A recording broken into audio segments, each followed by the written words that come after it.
نحمدہ ونصلی ونسلم علی سیدنا و مولانا محمد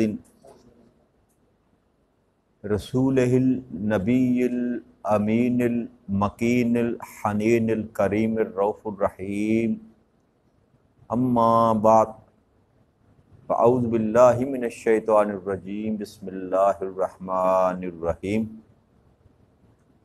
واجب الاحترام ساتھی، اللہ تعالیٰ کا بے پناہ لطف و کرم اور اس کا احسان عظیم ہے کہ جس کی توفیق سے ہم اس کے ذکر کے لیے اس کے گھر میں جمع ہیں۔ کل بحمداللہ تعالیٰ ہم نے سورہ النساء کی آیت نمبر 49، 50 اور 51 اس پر گفتگو کی تھی۔ اس میں اللہ کریم نے یہود کے متعلق ان کی جو بد صفتیاں تھیں ان کو بیان کیا، جو برے اوصاف تھے۔ ایک یہ کہ وہ خود کو پاک صاف اور بخشا ہوا اور اللہ کا لاڈلا چہیتا گردانتے تھے، تو اللہ نے اس کا یہ جواب دیا تھا کہ اپنے آپ سے کوئی بھی گناہوں سے پاک نہیں ہو سکتا۔ ہاں، اگر اللہ چاہے تو کسی کو معصوم کر دے، گناہوں سے پاک کر دے۔ پھر دوسرا، جو یہ کہتے تھے کہ ہم لاڈلے ہیں، اللہ کے چہیتے ہیں اور ایسے ہی ہیں جیسے اللہ کے ہم بیٹے ہیں، اللہ اسی طرح ہم سے پیار کرتا ہے۔ اس کا جواب اللہ نے یہ دیا تھا کہ یہ کیسا جھوٹا بہتان ہے جو مجھ پر یہ باندھتے ہیں، اور یہ کھلا گناہ ہی ان کے لیے کافی ہے کہ ان پر دوزخ کا عذاب جو ہے وہ مسلط کیا جائے۔ اور تیسری بات جو اللہ کریم نے آیت نمبر 51 میں کہی کہ آپ نے ان لوگوں کو نہیں دیکھا جن کو ہم نے آسمانی کتاب کا کچھ حصہ دیا۔ یہاں تورات کا ذکر کیا جا رہا ہے خاص طور پر، اور وہ شیطان پر ایمان رکھتے ہیں، بتوں پر ایمان رکھتے ہیں، اور کافروں کے بارے میں کہتے ہیں کہ مسلمانوں کی نسبت یہ زیادہ سیدھی راہ پر ہے۔ تو میں نے یہ واقعہ کوٹ کیا تھا کہ وہ یہودی کعب بن اشرف اپنے اس یہودی ساتھیوں کے ساتھ مکہ گیا اور مکے والوں کے ساتھ جا کر اس نے معاہدہ کرنے کی کوشش کی، تو انہوں نے یقین نہ کیا کہ ہم کیسے یقین کریں، تم بھی صاحب کتاب ہو، وہ بھی صاحب کتاب والے ہیں، تم بھی اہل کتاب ہو، وہ بھی اہل کتاب ہے، تو اگر تم ہمارے بتوں کو سجدہ کرو اور ان کو خدا مانو تو پھر ہم تمہاری بات سننے کے لیے تیار ہیں۔ تو انہوں نے سجدہ بھی کیا اور بتوں کو خدا بھی مان لیا۔ تو کعب بن اشرف نے سے پوچھا گیا کہ تمہارا دین کیا ہے، بلکہ کعب بن اشرف نے ان سے پوچھا نا، ابو سفیان وغیرہ، تمہارا دین کیا ہے؟ جب یہ سوال کیا گیا کہ ہم اچھے ہیں یا وہ محمد صلی اللہ علیہ وسلم یا ان کے ساتھی اچھے ہیں، ہم میں سے کون اچھا ہے؟ تو کعب بن اشرف نے سوال کیا کہ تمہارا دین کیا ہے؟ تو انہوں نے کہا کہ ہم بیت اللہ کے محافظ ہیں۔ متولی تو تھے اللہ کے گھر کے، متولی تو وہ ابو سفیان وغیرہ تھے اس وقت، جو حج کرنے کے لیے آتے ہیں ان کو پانی پلاتے ہیں، ان کی مہمان نوازی کرتے ہیں، قیدیوں کو چھڑاتے ہیں، بلا بلا اور بھی اس طرح کی جو تعریفیں وہ کر سکتے تھے اپنی انہوں نے کی۔ تو کعب بن اشرف جو تھا یہودی، اس نے کہا کہ تم زیادہ ہدایت یافتہ ہو ان کی نسبت۔ تو اس کا جواب اللہ کریم نے یہ دیا کہ یہ کیسے لوگ ہیں، آپ نے ان کو دیکھا کہ ہم نے ان کو کتاب دے رکھی ہے، کتاب کا ایک حصہ یعنی کہ تورات دے رکھی ہے، اس کے باوجود یہ بتوں پر اور شیطان پر ایمان رکھتے ہیں۔ تو یہ بد صفتیاں بیان کرنے کے بعد آیت نمبر 52 میں اللہ کریم نے ارشاد فرمایا اولئک الذین لعنہم اللہ، یہ ہیں وہ لوگ جن پر اللہ نے لعنت کی ہے۔ یعنی کہ ان صفتوں کے جو مالک لوگ ہیں، اللہ کریم فرماتا ہے کہ یہ وہ لوگ ہیں جن پر میں لعنت کرتا ہوں، یہ ہیں وہ لوگ جن پر اللہ نے لعنت کی۔ من یلعن اللہ فلن تجد لہ نصیرا، تو جس پر اللہ لعنت کرے تو اس کے لیے ہرگز کوئی مددگار نہ وہ پائے گا۔ یعنی کہ رحمت دینا، رحمت نچھاور کرنا، رحمت عطا کرنا، یہ سارا اللہ کی طرف سے ہے، کیونکہ رحمت کا مالک وہ ہے، رحمت کا مالک وہ ہے۔ تو لعنت کا مطلب میں نے آپ کو معنی بتایا تھا کہ رحمت سے دور کیا جائے، اللہ کی رحمت سے دور کیا جائے، یا اللہ کی رحمت اس سے دور کر لی جائے، یہ لعنت کا مطلب ہے۔ تو اللہ فرماتے ہیں کہ کوئی اور بھی لعنت کرے تو اس سبب سے میں اس سے اپنی رحمت دور کر لیتا ہوں، لعنتی سے اپنی رحمت دور کر لیتا ہوں، اور چہ جا کے اللہ لعنت کرے، جس نے رحمت دینی ہے، جس نے رحمت نچھاور کرنی ہے، وہ ذات خود ہی کسی پر لعنت اگر ڈال دے تو پھر اللہ کہتا ہے کہ پھر کون مددگار ہوگا اس کا؟ جب اللہ کسی کو لعین قرار دے دے تو پھر کوئی اس کا مددگار وہ پا نہیں سکتا۔ تو اللہ کریم نے آگے ارشاد فرمایا ام لہم نصیب من الملک فاذا لا یؤتون الناس نقیرا، کیا ان کا سلطنت میں کچھ حصہ ہے کہ اب وہ کیا ان کے پاس کوئی بادشاہی ہے جو میری سلطنت ہے؟ ایک تو زمینی سلطنت ہے، وہ بھی ان کے پاس نہ تھی اس وقت یہود کے پاس، ظاہری طور پر وہ کسی بھی ملک کے حاکم نہ تھے، اور پھر اللہ کی سلطنت ہے۔ تو اللہ فرماتے ہیں کیا وہ کسی سلطنت میں ان کا کچھ حصہ ہے، وہ حصے دار ہیں؟ اگر ایسا ہو بھی تو یہ اتنے بخیل ہیں، اتنے بخیل ہیں کہ یہ لوگوں کو تل برابر بھی کوئی چیز نہ دیں۔ یہ یہود کے اندر جو بخل پایا جاتا تھا نا، کنجوسی پائی جاتی تھی، اللہ کریم اس کو بیان کر رہے ہیں کہ اول تو یہ کسی چیز کے مالک ہی نہیں ہے، ان کی ملک میں، ان کی سلطنت میں کوئی چیز ہی نہیں ہے۔ تو اگر یہ کسی سلطنت کے مالک ہوتے بھی، کسی چیز کے مالک ہوتے بھی، تو تب بھی یہ اتنے بخیل ہیں کہ کسی کو تل کے برابر بھی چیز نہ دیں گے۔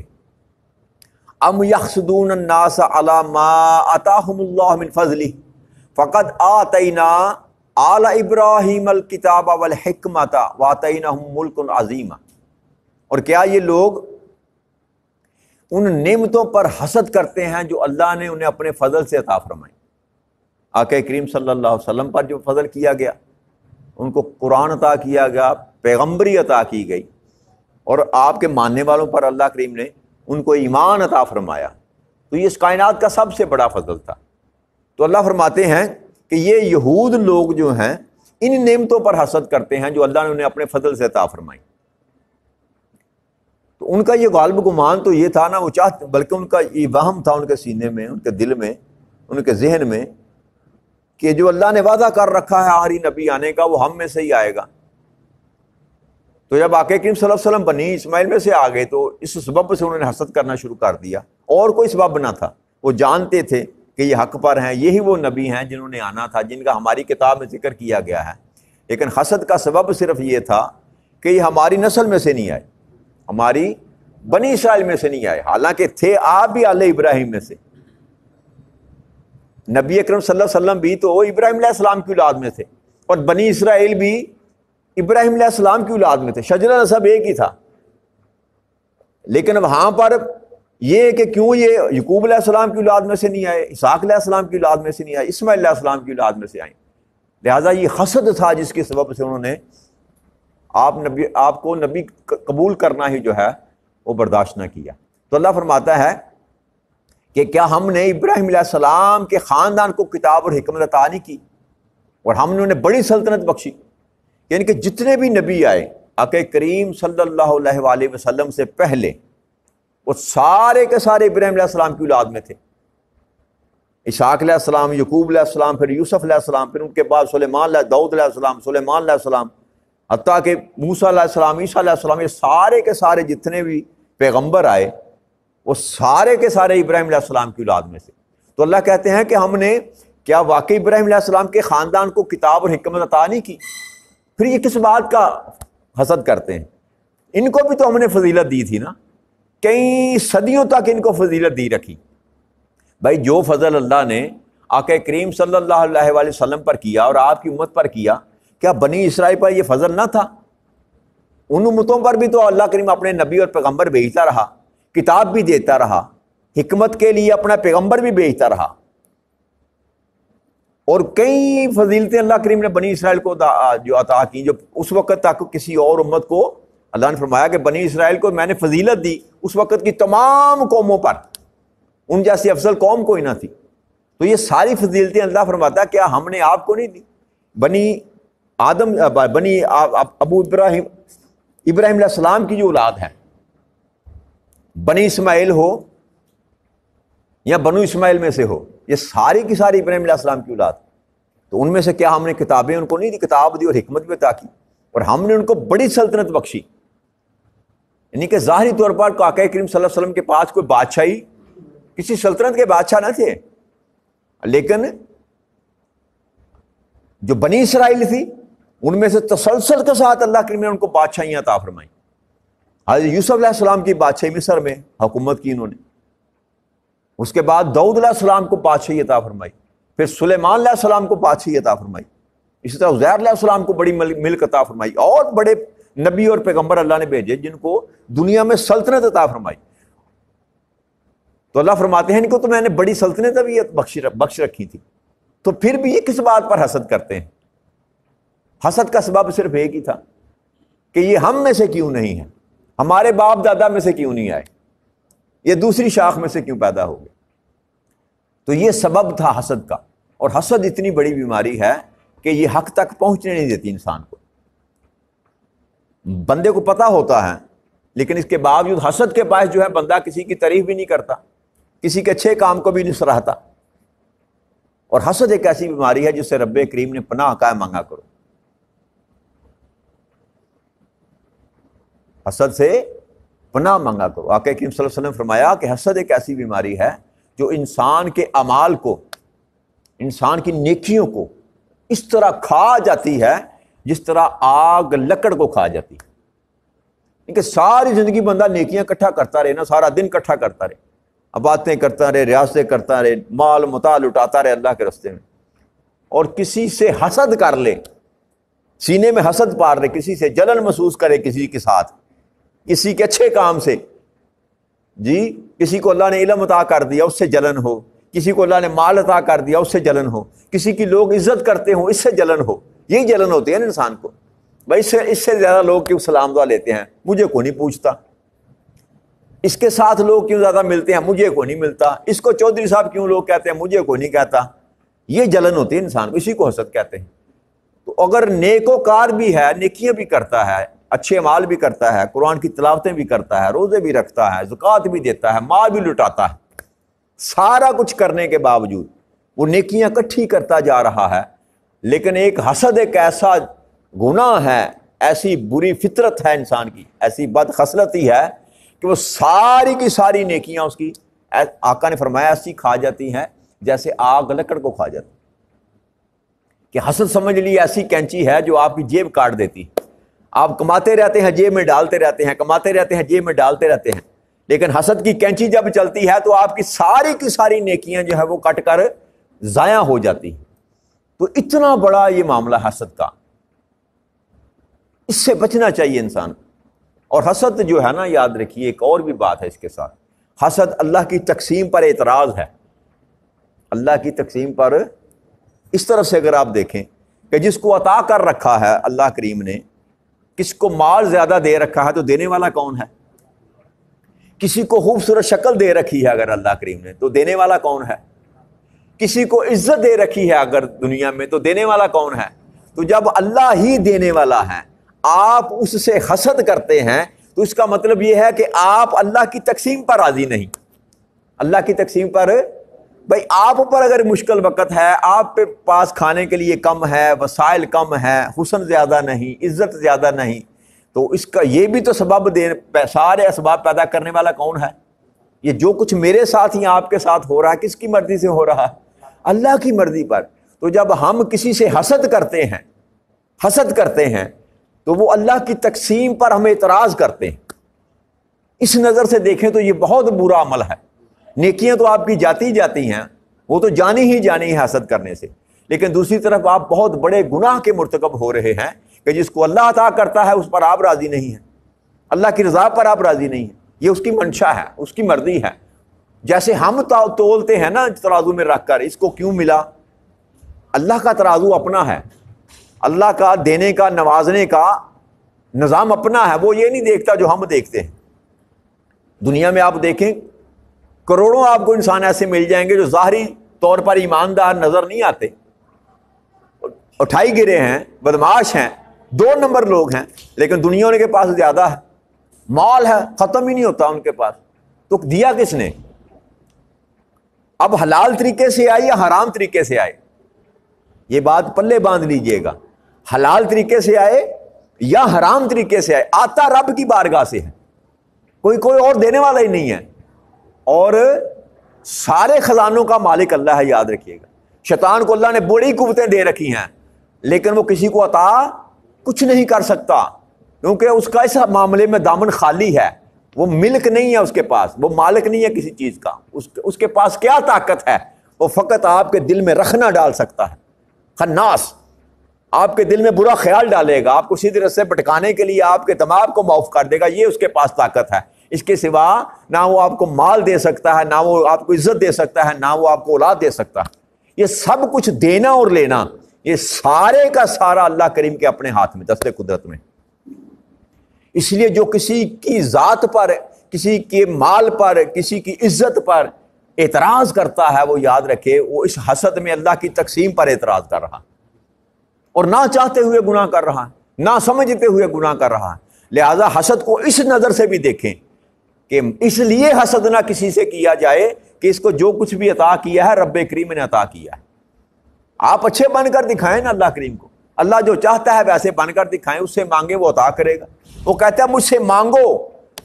اللہ اس بات پر ناراض نہیں ہوتا کہ اس سے مانگا جائے، اللہ اس بات پر ناراض ہوتا ہے کہ اس سے نہ مانگا جائے. تو شرم ہمیں آتی ہے مانگتے ہوئے، کبھی جھکے نہیں اس کے سامنے، کبھی ہاتھ نہیں پھیلایا، کبھی دامن نہیں پھیلایا. اور دوسروں کے مال پر ہماری نظر ہوتی ہے. وہ جو اس کو دینے والا ہے اس کے ساتھ تعلق اپنا سیدھا کر لو. اگر وہ اس کو دے سکتا ہے، نافرمان کو دے سکتا ہے، جی جو اس کا نافرمان ہے، جو اس کی مانتا نہیں، اس کی سنتا نہیں، اس کے رستے پر نہیں چلتا، اس کے محبوبوں کے رستے پر نہیں چلتا، ذرا سوچیں تو صحیح. اگر اللہ کریم اس کو دے سکتا ہے تو آپ کو نہیں دے سکتا؟ دے سکتا ہے، لیکن آپ مانگے تو صحیح اس سے.